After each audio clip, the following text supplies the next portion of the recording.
guys, I've been slowly getting through reviewing all of Yonex's current badminton shoe lineup, and today we're going to be talking about the Eclipsion Z3s. These were released in March of last year, and they're still going strong as one of the most sturdy badminton shoes. If you're new to the channel, my name is Howard. I'm an Olympic badminton player, and I've been doing a deep dive on reviewing tons of badminton equipment, so make sure you subscribe to the channel and turn on your notifications so you don't miss out on any of my new videos.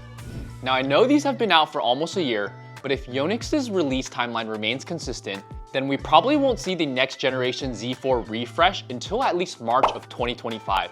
And that's because the first generation Z1s came out 5 years ago in 2019, and the Z2s were released 3 years ago in March of 2021.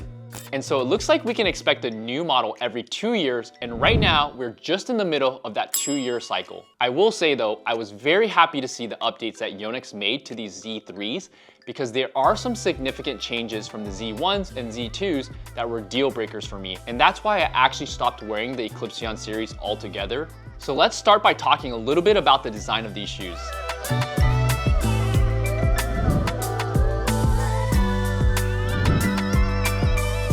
The first major design update on these 3rd generation Eclipsions is the inner booty. Previously on the Z1s and Z2s, they both had an all-around knit booty where you would insert your foot, and it was almost like a sock liner. I wasn't the biggest fan of this, and I'll tell you why later when I talk about the overall feeling and my opinion of these shoes. But as you can see on these Z3s, Yonex has gone back to the conventional tongue that is detached from the sidewalls of the shoes. Next, these Eclipsion Z3s are currently the only shoe to have what's called the semi one-piece sole. You can see that here where there's a piece of radial blade outsole running along the outer edge, and it connects the front area to the back heel area of the shoe. This adds just a little more surface area of the outsole that is actually coming in contact with the ground and gripping the ground for more stability. Versus every other shoe that Yonex currently has, you'll see that the front outsole is usually separated from the back heel outsole area by a midsection that's slightly elevated. This semi one-piece outsole is supposed to increase your traction and reduce the possibility of ankle sprains, especially if you lunge out at an angle or laterally. Let me show you the side profile views of a few other shoes to really make this distinction. You can see here with the Comfort Z3s, the mid area of the soles are elevated, and even more so elevated on the 65 Z3s. Versus these Eclipsion Z3s, you see how the entire sole is flat and gripping the surface. And while we're on the topic of stability, let me also point out the lateral shell, which is this extra green material here on the outside edge of the shoe. This is usually where there is the most force or pressure when you're making sharp lateral movements, and this extra material provides reinforcement to the sidewalls to prevent the shoe fabric from really stretching too much when your feet are generating that force against the sides of the shoe. Similar to the 65 Z3s, there's a small vented mesh area at the bottom of the outsole that is supposed to provide ventilation through the small holes in the insoles. And other honorable mention features that you might already be familiar with are the radial blade pattern outsole that is now present amongst all of the high-end Yonex shoe models, the Power Cushion Plus that is the padding of the shoe, especially in the heel area, and the Durable Skin Light, which is the fabric material that composes most of the shoe.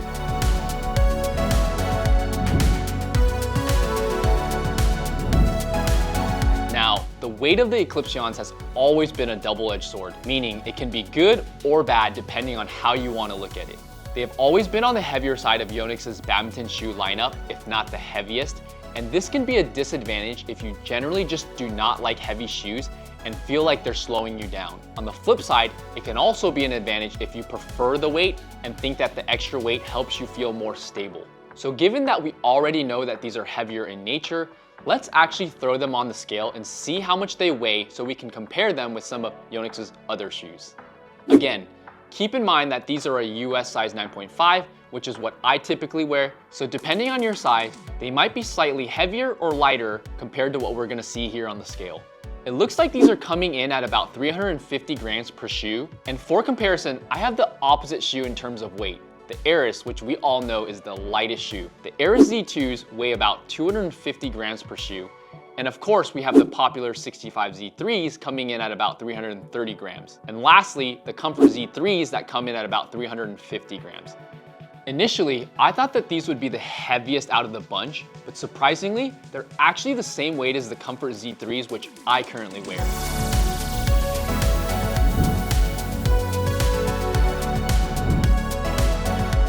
talked a little bit about the new design of these Z3s, but let me tell you why I like them so much more than the previous versions. First is the fact that they put back a traditional tongue. I personally wasn't the biggest fan of the sock-like liner that wrapped all the way around the ankle for a few reasons.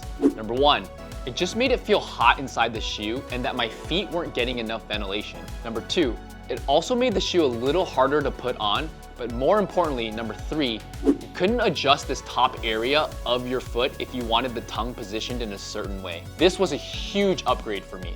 These are probably the most well-cushioned shoes out of Yonex's lineup, which is also why they're on the heavier end, but everything from the ankle support to the sidewall lining just feels thicker and more supported. Aside from the 65 Z3s, I would say that these are probably next in line as far as great initial fit. There are some shoes that I feel like require some time to break in or mold to your feet, but I wouldn't say that these are in that category. I felt very comfortable in these right off the bat, and in terms of support, I would say that they are on par with the Comfort Z3s, and as far as cushioning, they're on par with the 65 Z3s. Earlier, I talked about the semi one-piece sole and showed you that there's a larger surface area gripping the ground, and I wanted to point this out specifically for people that might have slipping issues or ankle rolling issues. Because we have just so many sharp and lateral movements, sometimes we step out at an angle, and this extra area of radial blade outsole can make a huge difference in giving you extra grip on the court. Lastly, these have a similar lifted heel tap area compared to the Comfort Z3s, which I have no preference for. It doesn't bother me, nor do I like it specifically.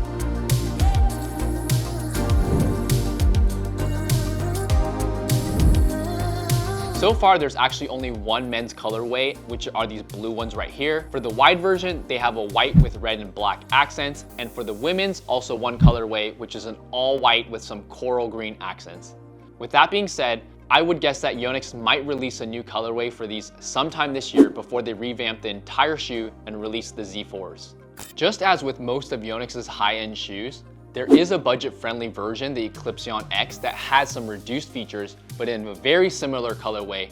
And you can distinguish between the higher-end Z model versus the budget-friendly X model because the X's have a gum sole with the old hex sole pattern. The suggested retail price on these is about $180 US, which puts them in the high-end range, but I have been seeing them in shops closer to the $150 to $170 range, which I think is definitely fair considering how durable these are. Now that's all that I have for you guys today. Let me know in the comments below if you guys have any other questions on Yonex shoes. I hope this video was helpful for you, and if it was, please make sure you hit that thumbs up for me, subscribe to the channel, and I'll see you guys in the next video. Peace.